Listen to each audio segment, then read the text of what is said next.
Live from the Washington, D.C. area, it's the Inside Scoop. All the news that our viewers want to know. Now, here's the host. Welcome to Inside Scoop. I'm your host, Catherine Reed. And tonight our subject is female genital mutilation.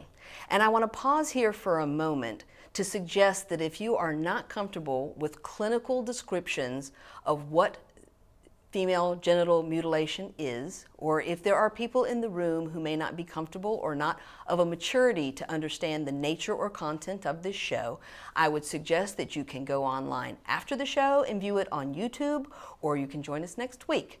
I want to welcome Angela Peabody tonight. She is with the Global Woman Peace Foundation. Angela, thank you so much for being here. Thank you, Catherine, for having me. So when I told people I was doing a show on female genital mutilation, which is also known as FGM, people were like, is that a problem in Virginia? And I was like, yes, it is, because a law was just passed that took effect 29 days ago on July 1st that raised the criminal penalty for this in Virginia to a Class 2 felony. So explain to us a little bit about your advocacy, because you are the woman who got that criminal penalty raised, and what drives you. You have a history, you're from Liberia. Explain to our audience exactly your journey to this place. Well, thank you. First of all, I'll talk about my advocacy. Last year, Senator Richard Black, Virginia State Senator, decided to introduce a bill to Congress, to Virginia Congress, to criminalize female genital mutilation in the Commonwealth of Virginia.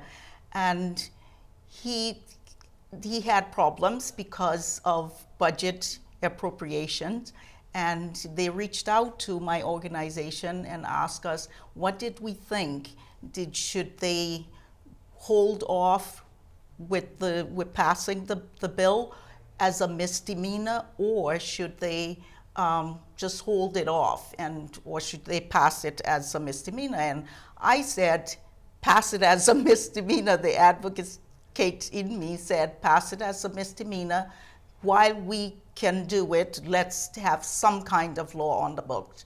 And he promised, he said, since you're willing to work with us, next year, I promise you, when we go before the Senate Budget Committee, I will make sure that we have it amended. So that was the agreement, and I respect him. And he came through. He came through for us, because in January and February, we made several trips to Richmond to testify before various Senate committees about the bill, and convincing them. It was a tough case because they didn't feel that there was need to change it to a Class 2 felony. And we made our case to them. Every time we went, we said, look, a misdemeanor, I know, because like you mentioned, I'm from Liberia, I'm from a practicing country, and I know how the people think. A misdemeanor is a slap on the wrist, and they will not care if they are caught doing it, but it's not a deterrent for them. But if they think that they're going to spend good time in jail and have to pay a lot of money in fines, they're not going to do it. That is a greater deterrent. And so that's why I pushed, and thanks to Senator Richard Black, he worked with us and we got it passed. And as of July 1st. July 1st, so 29 days ago. So we are now one of 26 states that have criminalized this practice. Yes. So there's 24 that haven't. But one of the things that you had put in that bill, which is really important, is the prohibition against taking minor children outside the Commonwealth in order to have this done. Yes. In 2013, the federal law was amended, and they added something called vacation cutting. If you take the child out of U.S. soil with the intent of having her cut, when you get back, you're going to face federal prosecution. Yes. And so Virginia included that in the bill. And If you just remove the girl from across state lines over to the district or to Maryland or any neighboring, or even New York, if you take her to New York, New Jersey, Maine, wherever, when you get back, you will be prosecuted and you will be put in jail. The penalty is $100,000 up to $100,000, and the jail sentence is 20 to life. 20 to life sounds appropriate to me, because what we're going to be discussing here tonight for the next hour is exactly what this is and upon whom it is perpetrated. It is perpetrated upon little girls, young girls as young as 8 years old, and it is perpetrated by their parents, by their family members. And I want to make it clear, as you have made clear when you came to my Rotary Club and gave a wonderful presentation at my Rotary Club about this, is that this is not a religious practice, it is a cultural practice. Yes. So therefore, establishing the fact that it is criminal in the United States is not a matter of housing this somehow under religious freedom, because it's not. So you did a great job of explaining that to us.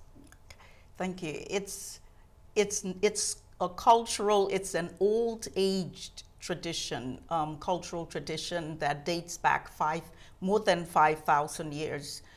It originated in Egypt during the Pharaoh days.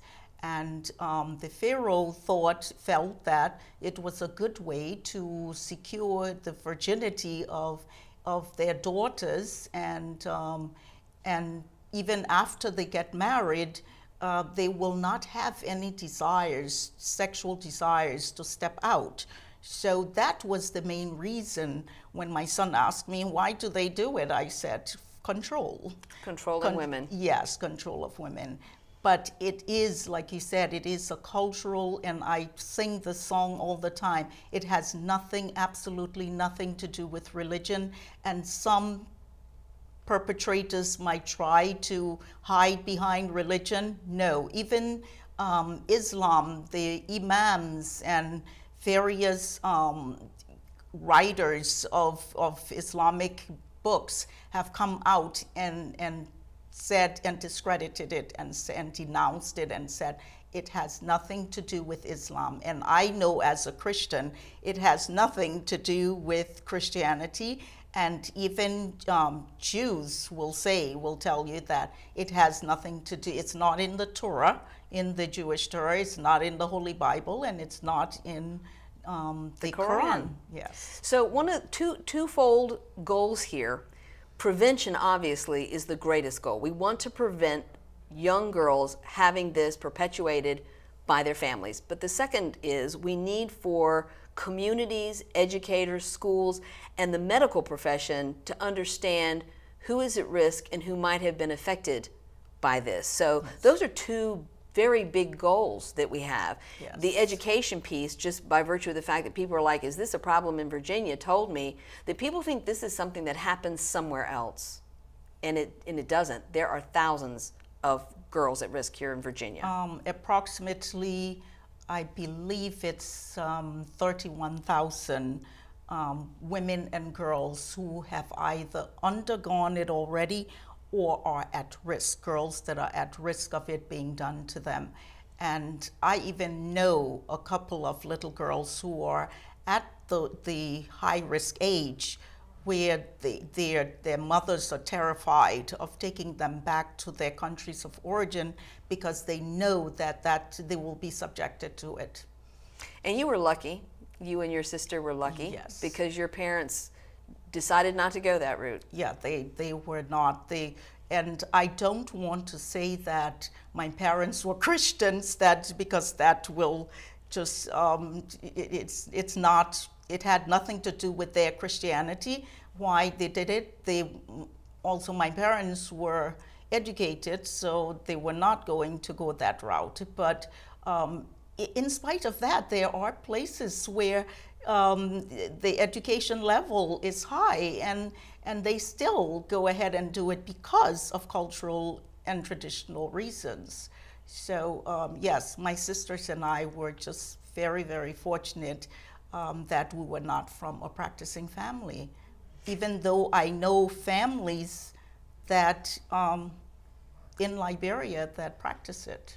So there has been federal legislation since 1996, but it was very difficult to prosecute those cases under a federal law, which is why states have gone to creating their own laws that they can better prosecute.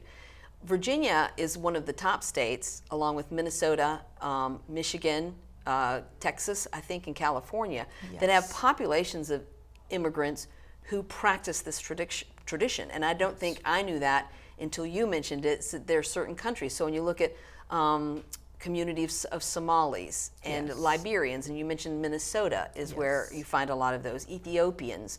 There's communities, and that's one of the things that we, as a larger community, need to be looking at, is where do we know that there's communities of immigrants who live together and whose children might be at risk because of that?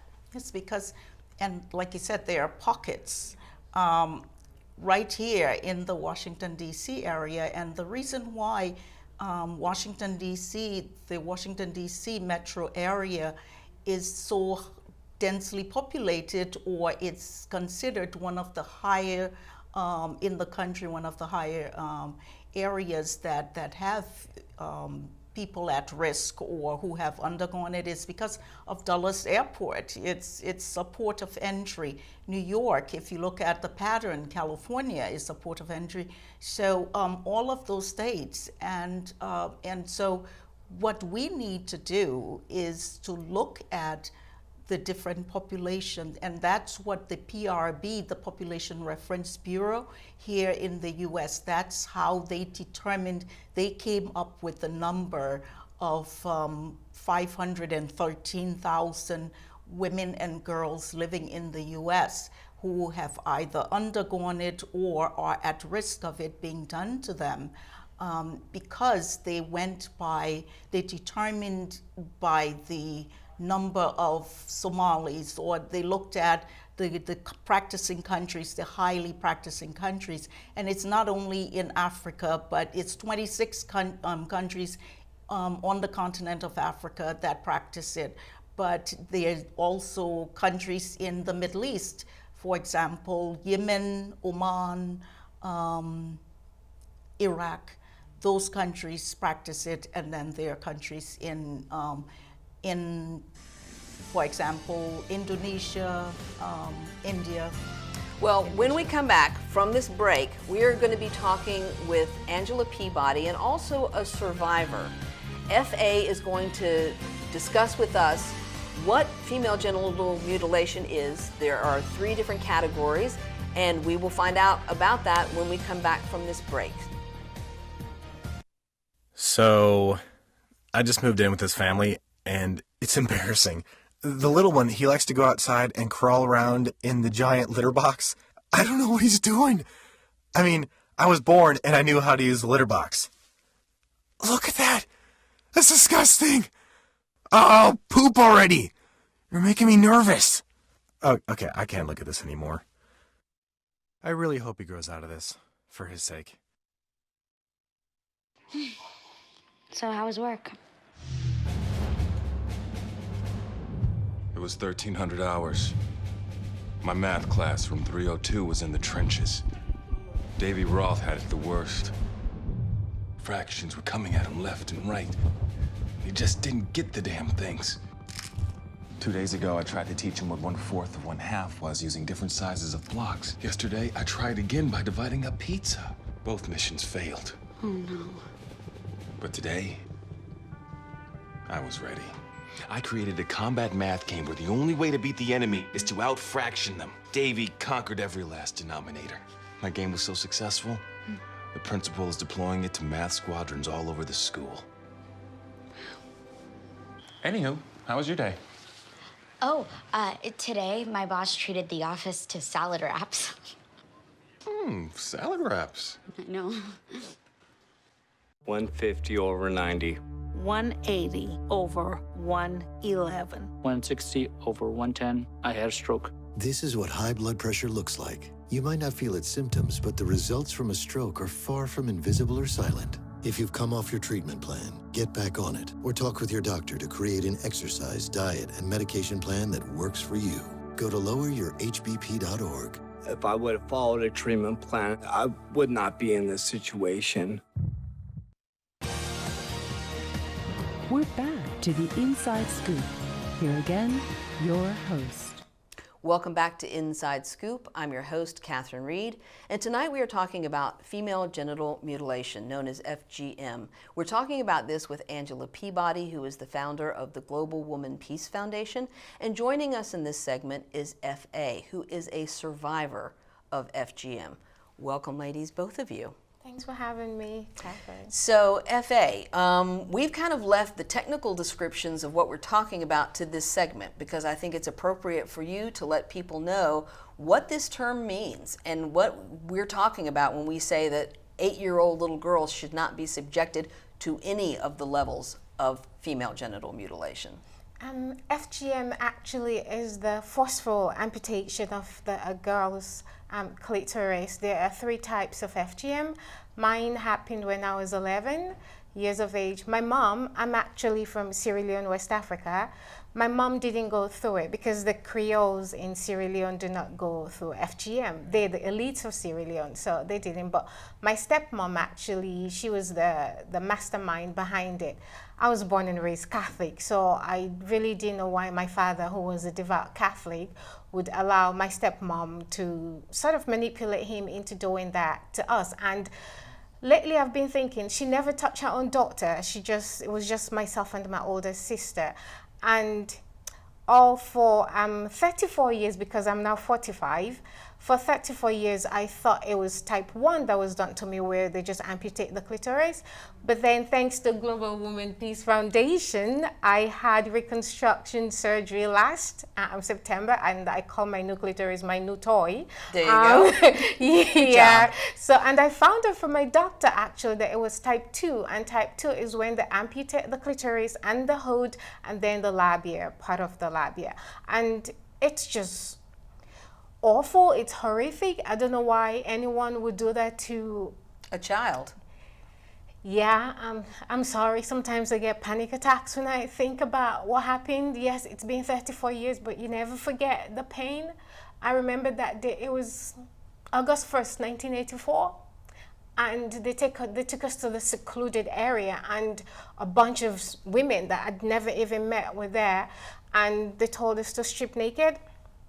They did, and I remember when they came for me, they tied my hands behind my back, they blindfolded me, I was naked, and then they led me to what I call the bed of death, because there are girls who've actually died from bleeding, and when you die, it's such a demonic practice. When you die, a kid dies, they say that it's because she was a witch. And in my eyes, they are the witches. You know, they do that to these little girls to suppress their sexuality.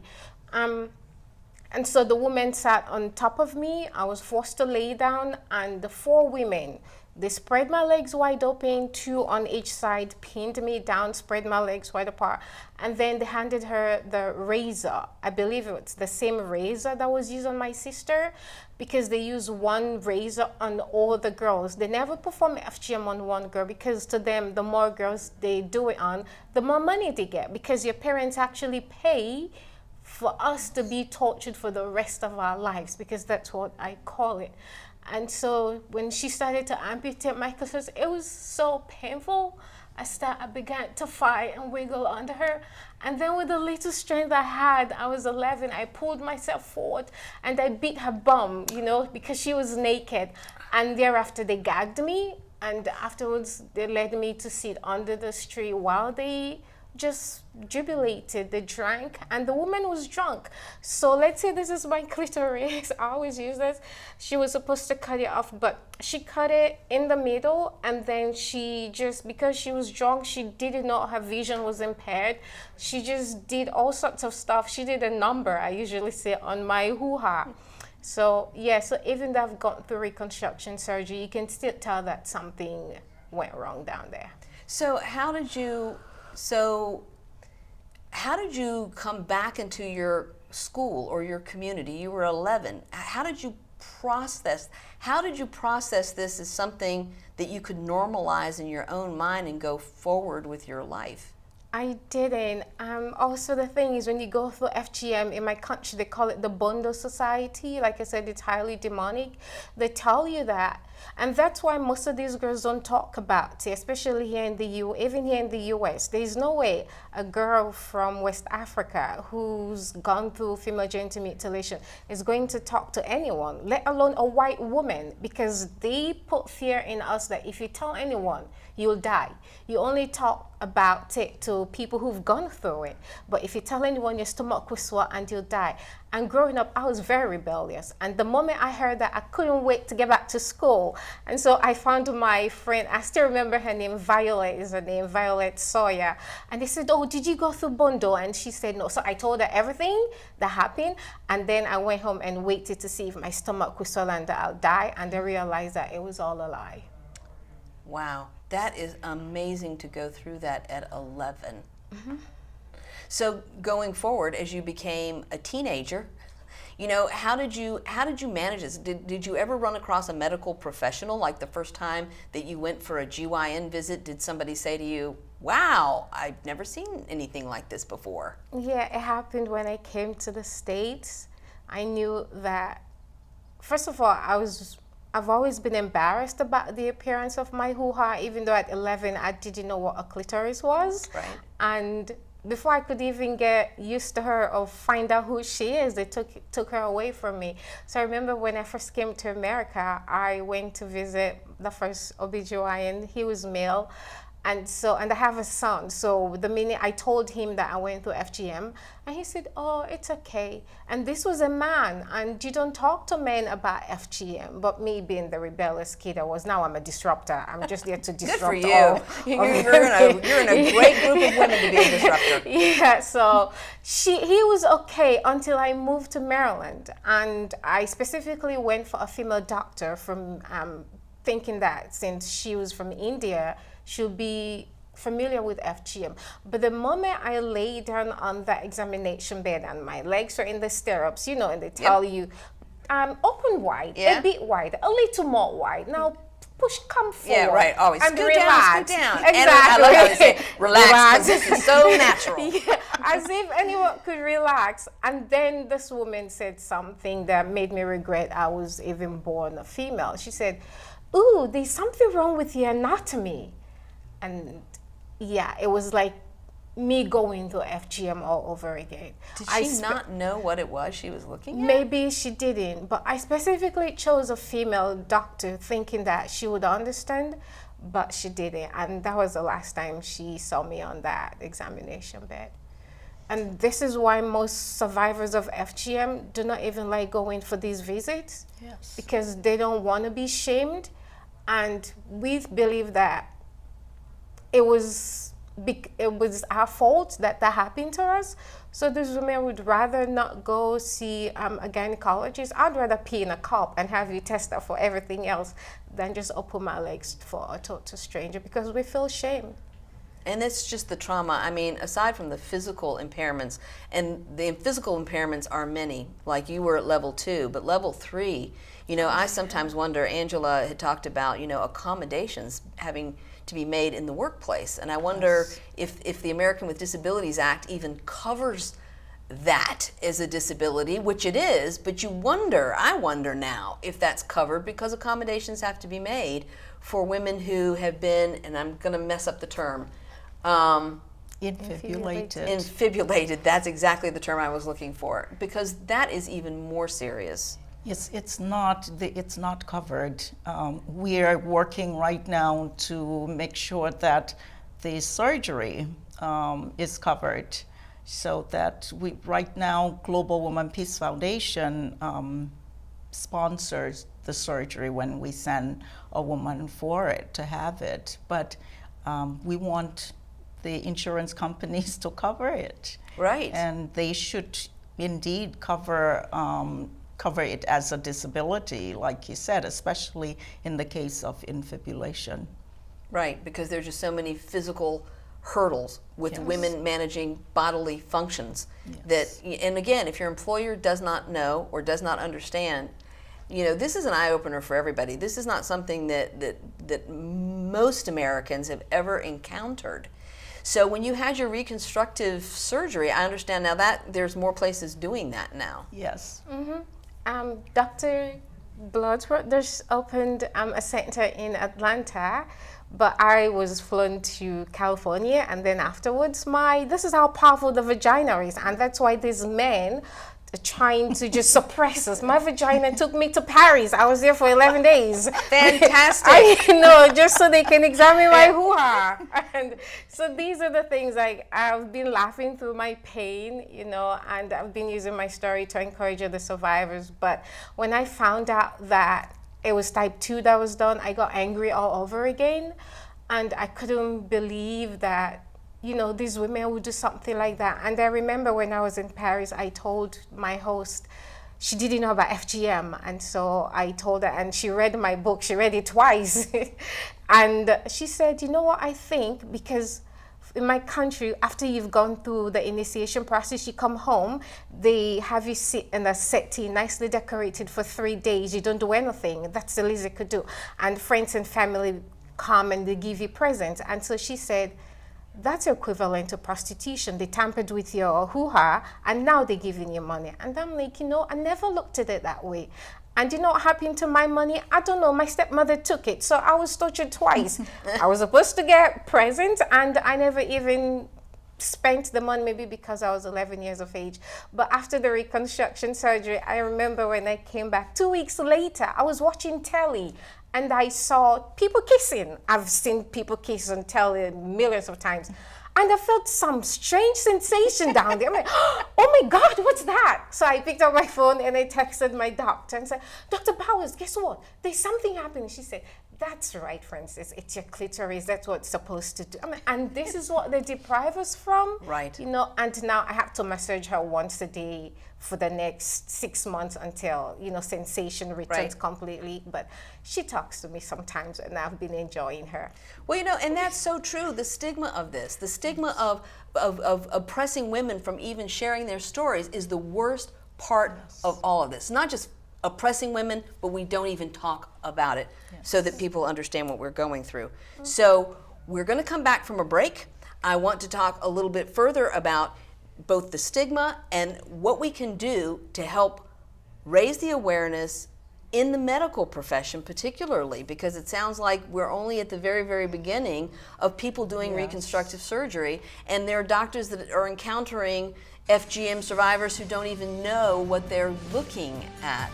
So when we come back from this break, we're going to be talking with Angela and with FA about what we can do as far as preventing, this is really critical, preventing this from being visited upon children in this country, in the United States, in the Commonwealth of Virginia. So please join us.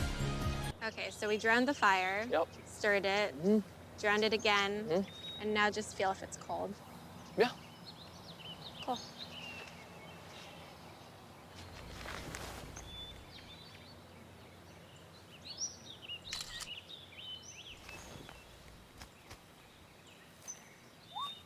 Smokey just gave me a bear hug.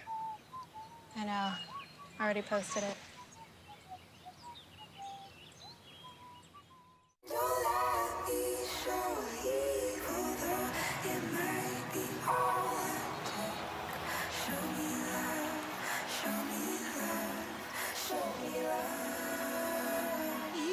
I got a creak in my neck, limp in my step, cramping in my muscles every time I try to flex. Better than I'm scared of. It's very sad all that I can do was remember you. You know I usually say no, but if you throw me love, I'll throw you some more.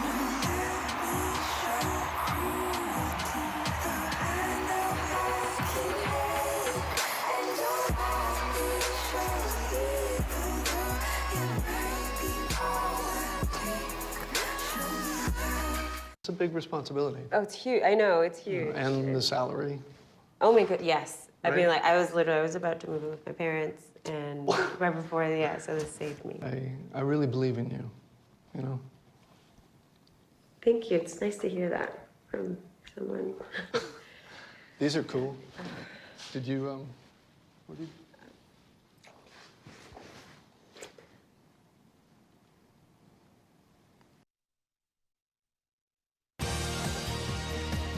we're back to the Inside Scoop. Here again, your host. Welcome back to Inside Scoop. I'm your host, Catherine Reed. Tonight we are talking about female genital mutilation here in the United States. Joining me is Angela Peabody, the founder of the Global Woman Peace Foundation, and a survivor, F.A., who is originally from Sierra Leone. Thank you, ladies, for being here.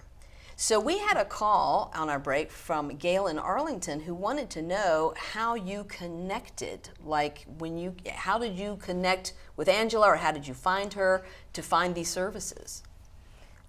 Honestly, I really don't remember how we met. All I remember is the phone call. I think somebody told me about her foundation, and then I called her, and it was about the time where she was getting ready to do her walk to end FGM. And I said, oh, I'm a survivor. I would love to speak because I love talking about my story. And then because for me, talking about my story is therapeutic. I just started therapy now. And she said, okay, I heard her on the phone, I actually thought she was Italian. And the name Peabody. I'm like, okay, she must not be African.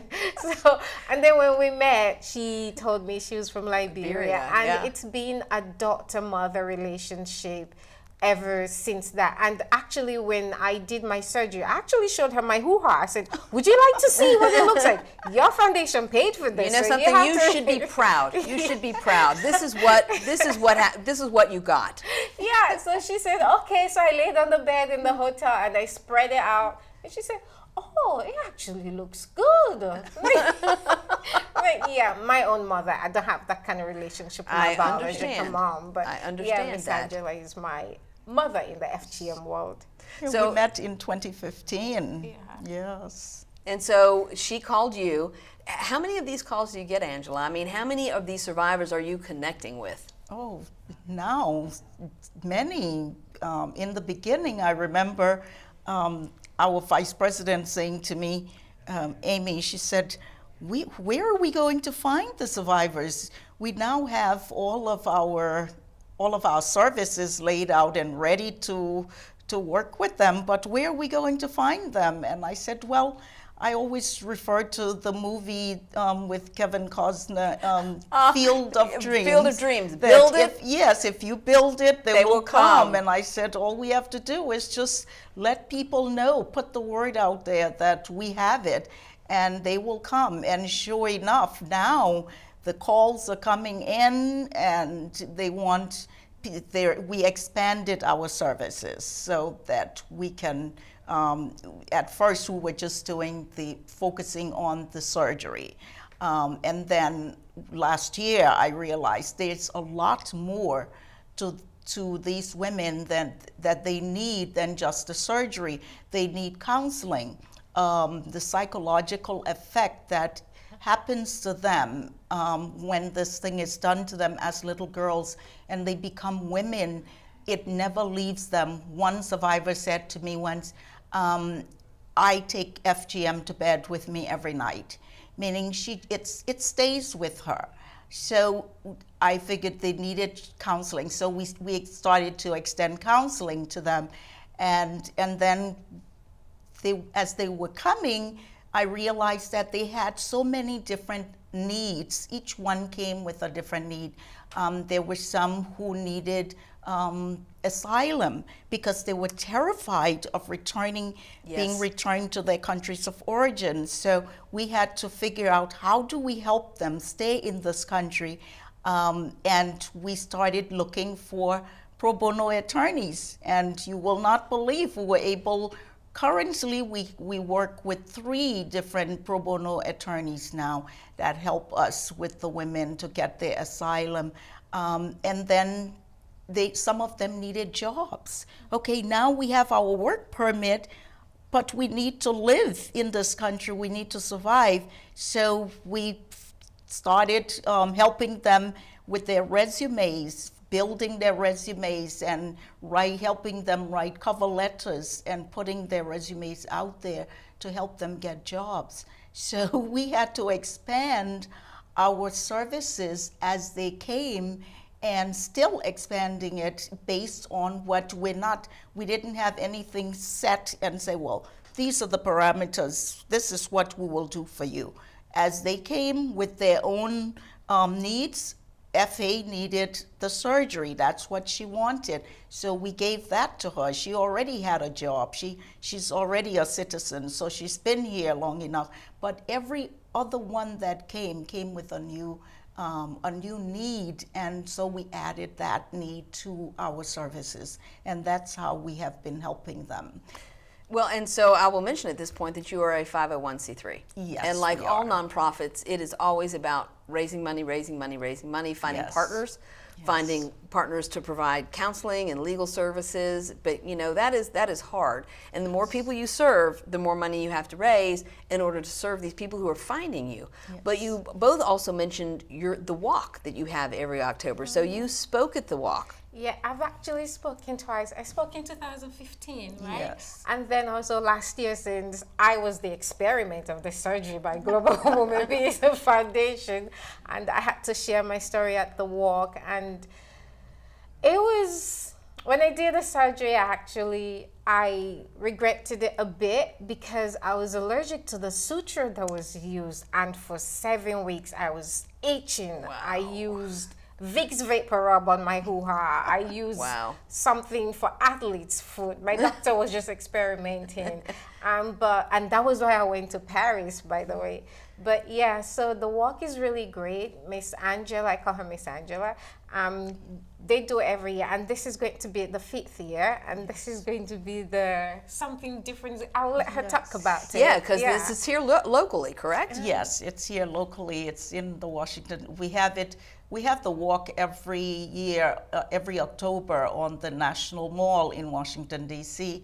And this is, like FA said, this is our 5th year. So it's a big one. We've been working toward it, and we've already promised other organizations in different countries or different cities that want to hold the walk to end FGM, that we needed to do it 5 times successfully in Washington. Then we can look into expanding it to other cities. And this year we're going to do something a little different because since 2015, we started handing out recognition awards to women. At first it was just women, now it's men who have done something, contributed something toward the campaign against FGM or just against violence against women. Last year, for example, Senator Richard Black, who is, I'm very much a fan of his, we gave him an award because of introducing his work on this. This is amazing. He really earned it. So we give awards out in different categories, either the medical field, the legal field, political. And so this year we're going to separate Walk Day, which is usually the Saturday. We're going to have the special award ceremony on the Friday before the walk, Friday evening. And I think those are like 88 days away, if your website is correct. Because I went to your website, it's like the walk is 88 days away. Yes, we're counting. And you've got people raising money. So you're actually on your website, people can pledge for people, different fundraising. People have set different goals to raise money. Yes. Which I think is kind of a unique idea too, which is a very cool idea. Yes, I set a goal. I set my goal to raise $1,000, and I'm determined to get it done. And last night, as I was on my computer, I got an email that said, "Congratulations, you just had somebody join your team." So, there you go. Yes. And like I said, I think more people would come out if they even, first of all, knew what it was. And second of all, if they realize it's the United States we're talking about, and it's not just ending FGM in some faraway place. Yes. It's ending it here. And again, just raising awareness for people who don't understand the fact that children are at risk. I think that's you look at you as a survivor, and it's hard to imagine an 11-year-old sitting here saying, this was just done to me, because I don't think that would happen. I don't think we'd find an 11-year-old who was capable of processing it, who thought you could talk about it, who wasn't scared to death. As adults in this country, we have to do more. Yes. Yeah, even adult survivors of FGM are still scared to talk about it. And because of FGM, God has just given me this platform. I've been privileged to work with senators and governors. And I look at it as if that, oh, if I hadn't gone to FGM, I would not have met these amazing people, you know. So even though it was wrong, it's wrong. But you I have don't a know, mission. God has turned my pain into something you fabulous. You have a mission. So you have I'm a really wonderful grateful mission. for that. And you're a good spokesperson too, because it's one thing for me to talk about it. I have never been in danger like Angela. I've never experienced it like you have. So I want to be an ally to this movement, but we need to give voice to those who have actually suffered through it. Yes. This is gender-based violence, but it's gender-based violence against children. It's and child abuse. It's child abuse. And so the fact that it's happening here in the Commonwealth and people are going, does that happen here, is alarming to me. Yes. And like Miss Angela said about the survivor, I've been raped multiple times. I don't think about rape, but every day I'm reminded of the fact that I underwent female genital mutilation, because when I wash my hoo-ha, I know that something went wrong, and I remember the night of August 1st, 1984.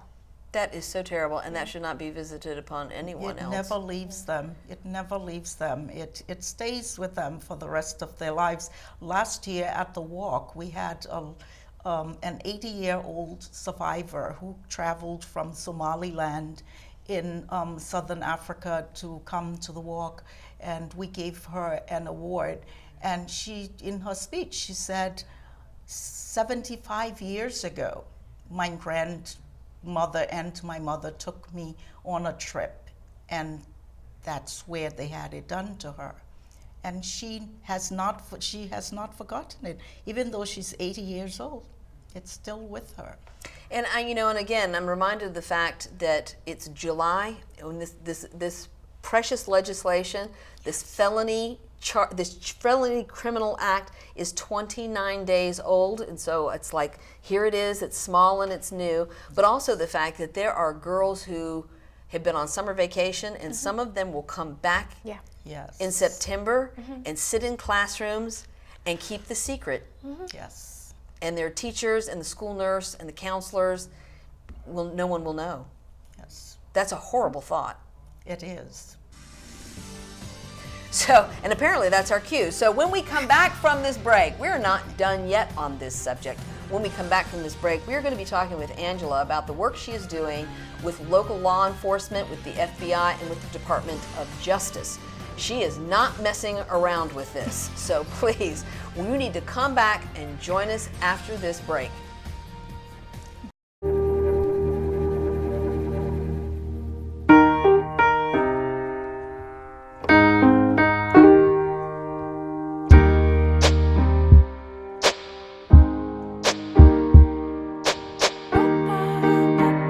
And I can't change, even if I try. Even if I wanted to, my love, she keeps me warm. She keeps me warm. She keeps me warm. She keeps me warm. She keeps me warm. She keeps me warm. We are neighbors and best friends. I love my sister. My heart doesn't see race. Love is love. Our family is no less than any other family. Love is kind. Love is patient. Open road, here comes the Heffley family. Whether it's a short trip or a long haul, estimated time 47 hours. they will beg. You're hungry? I'm happy to provide. They will plead. Deep fried butter on a stick. But whatever you do, don't wimp out. Now you're talking. Make them buckle up. He can't hurt. Remember, safety first. Cheese curls second. Are you orange?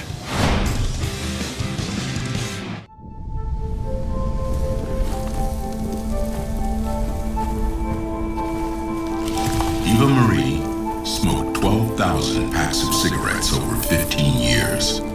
She quit, and now there's a new lung cancer screening that could save her life. You stopped smoking. Now start screening. No matter how much you smoked, Early detection could save you. Talk to your doctor or learn more at savedbythescan.org. We're back to the Inside Scoop. Here again, your host. Welcome back to Inside Scoop. I'm your host, Catherine Reed. Tonight we are talking about female genital mutilation. I'm here with Angela Peabody, who is the founder of the Global Woman Peace Foundation, and she is doing very important work with law enforcement at both the local and the federal level to see what we can do about preventing these crimes being perpetrated upon children. So Angela, you know, I interviewed you a year ago for your Need to Know. Since then, all of these things have happened. When you came to my Rotary Club, you were telling us about all these programs and all this work you're doing, and it's all brand new in the last 12 months. Yes, Catherine. I will start with a quick story, what happened last year in Springfield, Virginia. I did a presentation at my church, and after the presentation, a lady approached me and she said, you know, it's happening right here in Springfield, Virginia. And I was shocked, and she said, oh yes, she said, my daughter and I were standing in front of our townhome one evening, and out comes this little girl racing down the street screaming, my father wants to cut off my private parts. She said, and because I had attended one of your presentations here at the church in 2014, I immediately recognized what she was talking about, and I knew what her father was trying to do.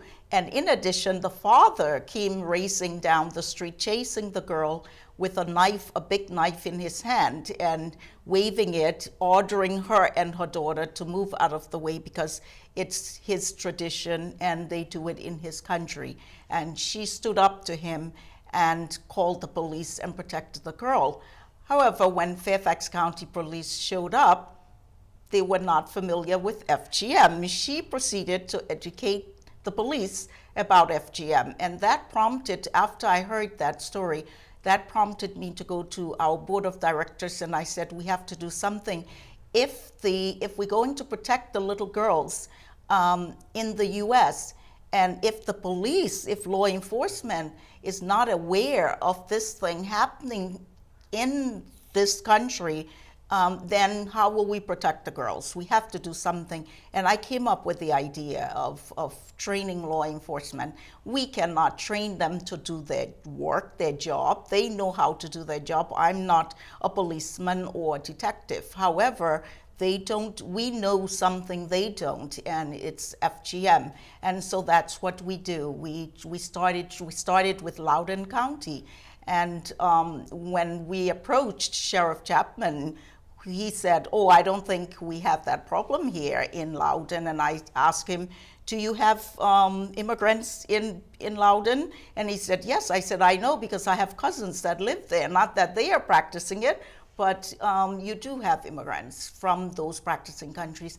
And he welcomed us, and we trained him and his deputies, and then we moved on to Fairfax County. And we trained about 30 police officers and detectives in May of this year in Fairfax County. We went to Montgomery County in Maryland and did the same thing last month. And we were invited by the FBI to do a presentation to their agents as well.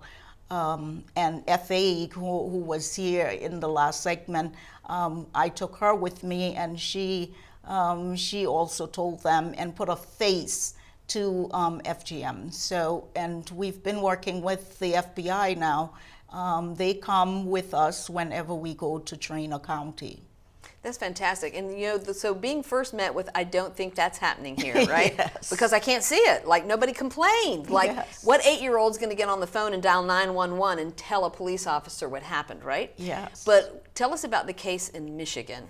And then last year, I was in Seattle, Washington, attending a conference and doing a workshop there on FGM. When I got back to Dulles, I got the text that said the FBI just had a major bust in Detroit, Michigan, and they raided a clinic there. These doctors, 2 doctors and one of the doctors and the doctor's wife, they were actually practicing FGM in a neighborhood clinic in the middle of Detroit. And mothers and grandmothers were busing their little girls from as far as Minnesota and Ohio and bringing them to Michigan to have it done to them. And the FBI got the wind of it, and they staked out this clinic, and they made the major bust. And so it's going to be historical because it will be the very first federal case on FGM that will be tried and prosecuted in the United States. And the case is scheduled to begin in January. So we advocates and activists against FGM are really eagerly looking forward to it. We will be supporting the prosecution as much as we can. So as you said, it's groundbreaking because it's under the federal law that's been in place since 1996, but Yes. no one's ever been prosecuted under it.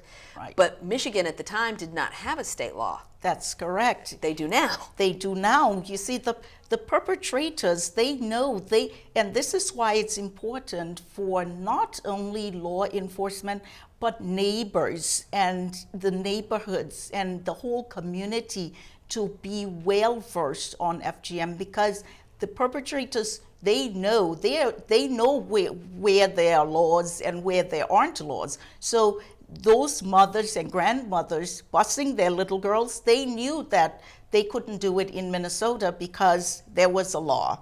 So they knew that Michigan didn't have a law, and the Michigan governor was so angry, he wasted no time in signing their bill. And as it turns out, Michigan's law is one of the most stringent laws in the U.S. among the 26 states. That's because they can't say, I don't think that's happening here, right? Yes, like the lovely sheriff in Loudoun goes, I don't think it's happening here. Well, Michigan definitely knows it's happening there. Yes. But one of the things that you had hoped for in the bill in Virginia that you didn't get on your wish list was revoking the medical licenses of actual licensed medical professionals. Yes. Yes, we fought for that, but because of budgetary appropriations, Virginia wasn't able to include that clause in our bill. But as you know, we went from misdemeanor in a year to class 2 felony, yep. So we're not going to give up. And Senator Black is not giving up either. So we will do our best to get that clause amended into the Virginia law eventually, but it is in the Michigan law that any medical personnel caught doing this, they will face revocation of their license, of their medical license. Of course, the fact of the matter is that a lot of these are done out of the country, or they're done in basements. Yes. They're done in places where it's not sanitary, it's not clean, anesthetic is not used, it is just perpetrating violence upon children. And so it might be harder to detect that without every adult in every community being vigilant about girls of a certain age. What do you think that age range realistically is? Realistically, between 5. I will go as young as 5, even though in many countries they can do it from infancy. But I would go as far from 5 to 15. Right.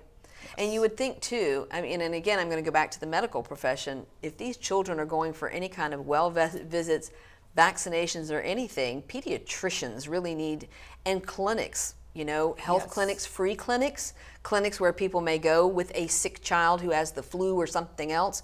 It seems to me medical professionals should be on the lookout for anything that might be amiss, even if they came in for the flu. I called them, we have spoken to, done presentations to a number of school nurses. Just earlier this month, I spoke to the National Association of School Nurses, and there again, FA accompanied me so that we could put a face to FGM. And we told them that you are the frontliners. You are the school nurses. You are the ones who these little girls will come to your nurse's station at school if they're having pain, if they're having genital pain or abdominal pain. You are the frontliners. So it's of utmost importance for you to know everything you need to know about FGM, how to detect it, how to know that it's been done, and the questions you need to ask. And those are some of the things we tell the law enforcement, that if you're called to a home, you need to know how to, if you get an interpreter, don't use the family member as an interpreter, because they will not say. They'll protect the parents. Yes. So it's important to know the cultural aspects of this thing, and that's what makes it so difficult. So if you could wave a magic wand, what would you do about the family life education curriculum in the school system? Because, you know, prevention, it's one thing to try to help a child who's been abused, but our goal should be to prevent the abuse from happening. How would we do that? We have been eager to get into the school system because, again, if the school nurses are frontliners, so are the teachers, so are the school guidance counselors. We want to talk with them. We want to do presentations to them and train them, just like we're now doing with law enforcement, because it's important for them to know what to look for. A child will not want to go to, she might take a long time in the bathroom for bathroom breaks, and especially if she's been infibulated, type 3. She might not want, she might shy away from taking P.E.A.C.E, physical education, because she will not want to change in front of other girls. Those are some of the signs, only a few of the signs that they need to know, and they need to know what to look for. And so it's important for us to get into the school system. And I'm not going to give up. Like you said, I'm on the roll. I'm not giving up. I know. So I just want to remind our viewers that the walk to abolish FGM is on October 27th on the National Mall. You can find more information at their website, which is globalwomanpeacefoundation.org. But this is happening in our communities. It is happening in the Commonwealth of Virginia and in our country. And we all need to be more vigilant, and we need to educate ourselves on how we prevent this abuse from happening to little girls from ages 5 up to 15, because this is not something that we should ever permit to happen to the children in this country. Thank you so much for being here, Angela. Thank you, Catherine. Thank you.